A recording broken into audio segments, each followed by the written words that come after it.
بسم اللہ الرحمن الرحیم۔ پاکستان میں آج کل سیاسی جو ایک چپکلش ہے، اس کی وجہ سے بہت زیادہ پولرائزیشن ہو چکی ہے، اور ایک دوسرے کے ایک طرح سے جو سیاسی ورکرز ہیں جیسے جانی دشمن بن چکے ہیں ایک دوسرے کے۔ اور پاکستان کے اندر اس وقت ایک ایکسٹریم ہے، اسپیشلی جو سیاسی ورکرز ہیں۔ تو اس چیز کو ڈیفیوز کرنے کی ضرورت ہے، منیمائز کرنے کی ضرورت ہے۔ اختلافات رہیں گے، ظاہر ہے کوئی بندہ بھی سارا کا سارا پاکستان عمران خان کا حمایتی نہیں ہو سکتا، سارے نواز شریف کے حمایتی نہیں ہو سکتے، سارے زرداری کے حمایتی نہیں ہو سکتے۔ تو پرسنٹیج میں، مختلف پرسنٹیج میں لوگ کسی نہ کسی کے حامی ہوں گے، اور پبلک جس کو بہتر سمجھے کہ اسی کی طرف وہ انکلائنڈ ہوگی۔ تو اس کو تھوڑا سا برداشت کرنا چاہیے، اپنے نقطہ نظر کو اچھے طریقے سے بیان کرنا چاہیے۔ میں دیکھتا رہتا ہوں ٹویٹس کے اندر، کوشش کرتا ہوں نہ دیکھوں، لیکن کبھی نہ کبھی وہ نظر وہاں سے گزر جاتی ہے، تو میں دیکھتا ہوں کہ بڑے سخت قسم کے کمنٹس پاس کیے ہوتے ہیں، اور ان کی لیڈرشپ کے اوپر، ایک دوسرے کی لیڈرشپ کے اوپر عجیب باتیں کی گئی ہوتی ہیں۔ اب تو حالات یوں ہو چکے ہیں کہ جو ہماری مذہبی قیادت ہے، اس کے بعض ورکرز بھی انتہائی جو کہتے ہیں کہ وہ حدود وہ کراس کرنے لگ گئے ہیں، شاید اس وجہ سے کہ ان کے لیڈر کے بارے میں جو اپوزیشن والے ہیں وہ اس طرح بات کرتے ہیں، تو یہ بھی پھر اس میں کر دیتے ہیں، تو جواب میں شاید وہ کرتے ہیں۔ اینی ہاؤ، یہ چیزیں جو ہیں یہ معاشرے کی، ایک صحت مند معاشرے کی نشانی نہیں ہے۔ اختلاف رہے گا، اختلاف ہوگا، لیکن اختلاف کی حد تک رہنا چاہیے، اس کو ایک اچھے انداز میں رہنا چاہیے، دوسرے کے لیے اسپیس رہنی چاہیے۔ گالم گلوچ، اور ایک اور بات کہ کوئی بھی لیڈرشپ ہے، انسان کوئی بھی پاک نہیں ہے، ہر انسان گناہ گار ہے، کوئی چھوٹا ہے کوئی بڑا ہے۔ اللہ نے موت تک ایک موقع دیا ہے، کوئی بندہ کسی کی بھی وقت توبہ طائب ہو کر اللہ کو راضی کر سکتا ہے، اپنے گناہوں کی معافی مانگ سکتا ہے۔ تو خواہ مخواہ ایک ماضی کے گناہوں کو اور ان تصویروں کو دوبارہ ان کو سوشل میڈیا کے اوپر پروپیگیٹ کرنا اور ان کو پھیلانا اور ان کو سرکولیٹ کرنا، دس از ایبسولوٹلی، اس چیز کی اجازت نہیں ہونی چاہیے۔ یہ جو ہے نا لمٹس کے باہر کی بات ہے،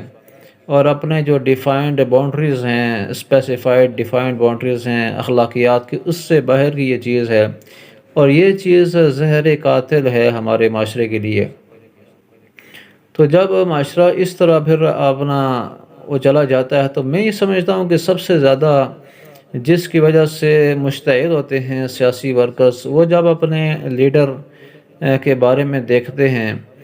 کہ دوسرے اپوزیشن والے ان کے لیڈر کے بارے میں ایسی چیزیں سرکولیٹ کر رہے ہیں سوشل میڈیا کے اوپر اور پھیلا رہے ہیں، تو پھر وہ مشتعل ہو جاتے ہیں۔ تو اس چیز کا جو ہے نا سب سے اہم کردار تو جو لیڈرز ہیں وہ خود ہی ہیں۔ اگر وہ لیڈرز اپنے ان ورکرز کو کنٹرول کریں، انہیں سارے مل بیٹھ کے ایک ضابطۂ اخلاق بنائیں، تو یہ چیز کنٹرول شاید ہو جائے۔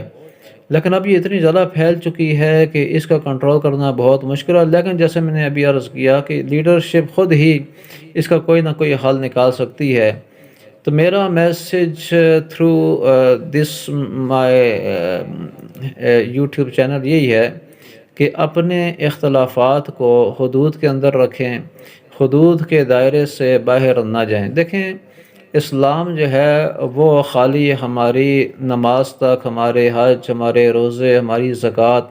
یا ہماری عبادات تک محدود نہیں ہے، بلکہ اسلام ہماری 24 گھنٹے کی زندگی پر محیط ہے، اور اسلام کے سارے قوانین اس کے اوپر لاگو ہوتے ہیں۔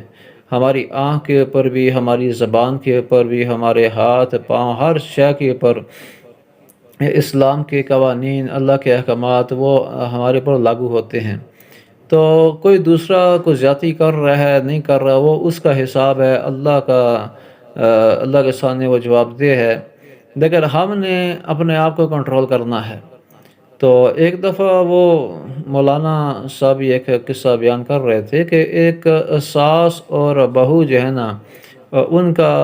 اکثر رونا رہتا تھا، تو وہ ساس کہیں آ گئی ان کے ڈیرے کے اوپر، ان کی وائف کے پاس، کہ جی کوئی تعویذ دیں، میری بہو جو ہے نا وہ بہت زیادہ لڑتی ہے اور بڑی گالیاں شالیاں نکالتی ہے۔ تو انہوں نے پھر جو ہے نا اس طرح ایک کاغذ ویسے اس پر لکھا ہوا کچھ بھی نہیں تھا، خالی کاغذ کو ایسے جو ہے نا وہ اس کا ایک تعویذ سا بنا کر اس کو دے دیا، اور یہ کہا کہ یہ جب وہ تیری بہو لڑنے لگے تو اس کو اپنے داڑھ کے نیچے رکھ لینا۔ تو جب اس نے ایسا کیا تو چند دن کے بعد جی آپ نے بہت اچھا تعویذ دیا، اب تو ہمارے لڑائی جھگڑے ختم ہو گئے۔ تو اصل میں جب وہ اس نے اپنے داڑھ کے نیچے رکھا تو پھر اس کا منہ ہی بند ہو گیا۔ تو اسی طرح یہ قصہ سنانے کا مقصد یہ ہے کہ کئی دفعہ ہم خود لڑائی کا ذریعہ بن رہے ہوتے ہیں، لیکن ہم سمجھتے ہیں کہ شاید دوسرا لڑائی کر رہا ہے،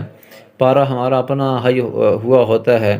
تو اس لیے ہر بندہ کوشش کرے کہ اپنی اس تعویذ کو، مولانا کہتے ہیں میں سارے 22 کروڑ کو 23 کروڑ کو یہ تعویذ دیتا ہوں،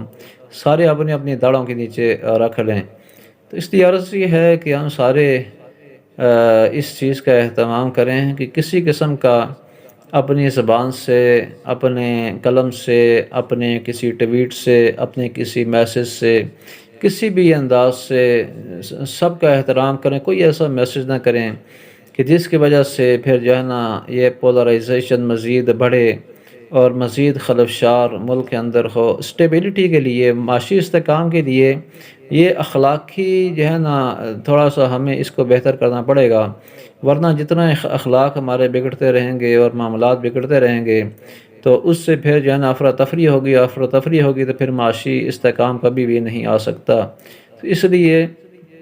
اس کے لیے ضروری ہے، اس کو ہم نے خود کنٹرول کرنا ہے۔ ملک جو ہے نا آگے بڑھے گا چند جو ہے نا باتوں سے یا چند لوگوں کی جو ہے نا اس طرح اسٹریٹجی بنانے سے نہیں بنے گا، بلکہ یہ جو آگے بڑھے گا وہ سارے کے سارے سب نے اپنا اپنا کردار ادا کرنا ہے۔ بس یہی میری عرض ہے کہ سارے برداشت کا مظاہرہ کریں، اپنے آپ کو فوکس کریں اپنے مقصد کے اوپر، تو اللہ پاک ہم سب کو عمل کرنے کی توفیق عطا فرمائے۔